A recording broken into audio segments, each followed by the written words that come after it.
Fala pessoal, beleza? Para fecharmos essa primeira parte de associação de resistores, vamos trabalhar agora com uma resistência, com uma associação mista de resistores. Ou seja, uma associação em que encontro resistores associados em paralelo com um resistor associado em série ou mais resistores associados em série. O princípio será o mesmo. Nós teremos que juntar os dois conhecimentos que nós já temos, associação em série e associação em paralelo. Vamos lá? Então, para nós trabalharmos com essa associação, primeiro eu tenho que determinar a resistência equivalente entre os dois resistores que estão em paralelo.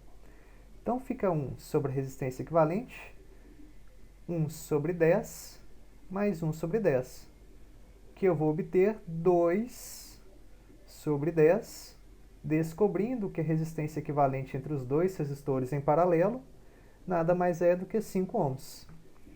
Agora, eu vou fazer um redesenho desse meu circuito. Redesenhando ele, eu posso simbolizar os dois resistores que estavam associados em paralelo com uma nova representação. Como eu vi, os dois associados geram 5 ohms de resistência, que vai estar associada com 10 ohms de resistência, sujeitos a uma diferença de potencial total de 30 volts. Agora, como eu tenho os dois resistores, como o desenho que eu fiz aqui, que estão associados em série, eu posso simplesmente somar os dois valores. 5 mais 10 vou obter como resultado 15 ohms. Agora, para determinar a corrente total que passa pelo circuito, é simples. Como que eu determino a corrente total? A corrente total que passa pelo circuito nada mais é do que a tensão total da fonte dividido pela resistência equivalente. Então, efetuando o cálculo, vou fazer 30 dividido por 15, obterei como resultado 2 amperes. Ou seja, tem 2 amperes que está passando no resistor de 10, e esses 2 amperes também está passando na associação que eu tinha obtido de 5 ohms. Mas parte dessa corrente vai para cima e parte vai para a direita. Para determinar quanto que vai ser a diferença de potencial no resistor que eu vou chamar de R1, eu vou obter VR1, nada mais é do que a corrente que passa por R1 vezes a resistência. Então 10 vezes 2, eu vou obter 20 volts. Para determinar a potência em R1, potência é V vezes I, então V vezes 2, vou ter 40 watts de potência.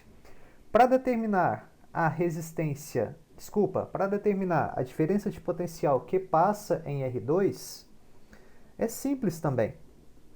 VR2 nada mais é do que, olha só agora, hein? Eu tinha uma associação que os dois estavam em paralelo, então eu obtive 5.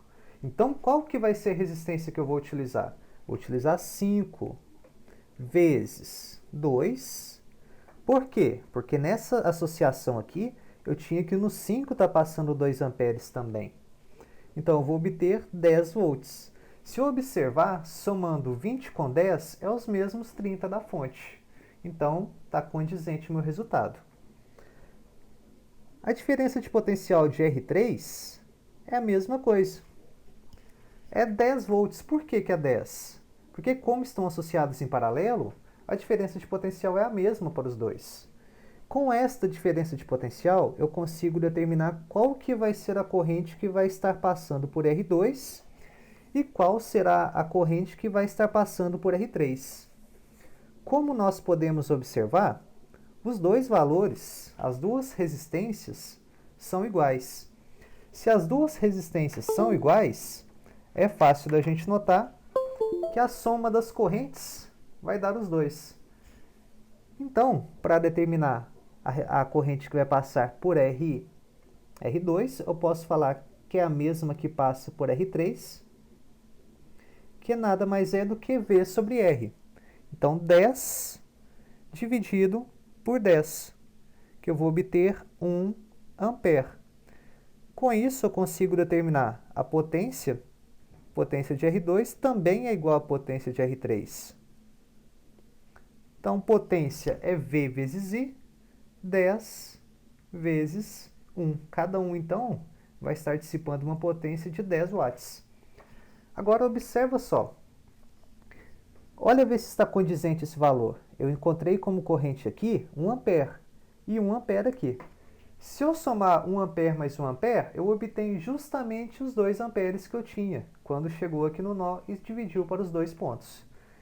Se ele passa por aqui e passa por aqui, olha só, 1 mais 1 vai gerar os mesmos 2 amperes que tinha sido calculado anteriormente no circuito.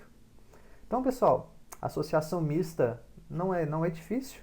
Aqui foram resistores iguais, mas eu posso aplicar o mesmo princípio para resistores equivalentes. A ideia é a mesma. Espero que tenham gostado, tenham compreendido como que funciona a associação.